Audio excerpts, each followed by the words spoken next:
Herkese merhaba. Bugün prostatla ilgili tedavi yöntemlerinden birisi olan prostat embolizasyonundan bahsedeceğim. Prostat embolizasyonu ülkemizde de yapılmaya başlandı. Yeni yeni.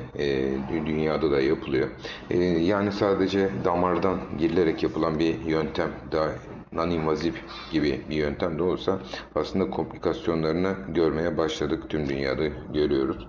Burada sıkıntı çeken bir vakadan bahsedeceğim. Yurt dışında gelişmiş, daha yeni yayınlandı. Bu vakalar sık sık görülüyor yurt dışında.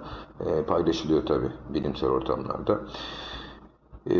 Burada şöyle gördüğünüz gibi hastanın prostatının damarına, atar damarına emboli yoluyla, hani bir madde yoluyla tıkayarak prostatın beslenmesinin bozulması ve dolayısıyla prostatın küçülmesi, buna bağlı olarak da hastanın işemesinin kolaylaşması hedefleniyor baktığımızda. Ama bu bölgede birbirine yakın çok önemli organlar var. Şimdi prostatın kanlanmasını azaltayım derken penisin kanlanmasını ya da makatın, rektum bölgesinin kanlanması ya da idrar kesesinin kanlanmasını bozabiliyoruz ister istemez. Bir anda gelişen bir olay. Mesela bu hastada prostata emboli yaparken bir anda penisin kanlanması bozulmuş. Gördüğünüz gibi peniste gangren meydana gelmiş ve hastaya sonda takılmış. Hasta gangren sonrası paçayı kurtarmış diyebiliriz. Penisini kaybeden hastalar da var.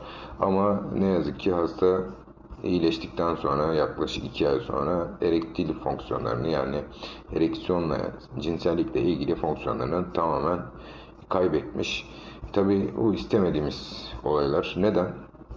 Çünkü burada siz prostatı giden damarı doğru bir şekilde böyle kapatsanız, sizin verdiğiniz madde daha sonra hareket edip penisin damarını tıkayacak bir noktaya gidebiliyor.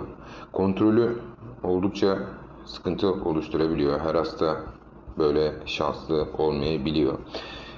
Tabii ki bu embolizasyonla ilgili hocalarımızın tecrübesi zamanla arttıkça daha geçerli bir tedavi olmaya başlayacaktır. Burada sıkıntılı olan konulardan bir tanesi de, eğer penisin arteri zarar görürse, herhangi bir tedavi metodumuz yok.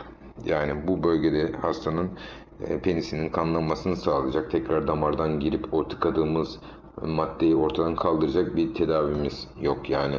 O yüzden zaman zaman çok kontrolsüz sonuçlara neden olabiliyor. Hani düşünüldüğü kadar prostat embolizasyonu düşünüldüğü kadar da masum bir yöntem değil. Ve sonuçları, uzun dönem sonuçları ne yazık ki hala muğlak olduğunu da söylemek lazım. Dinlediğiniz için teşekkürler, saygılarımla.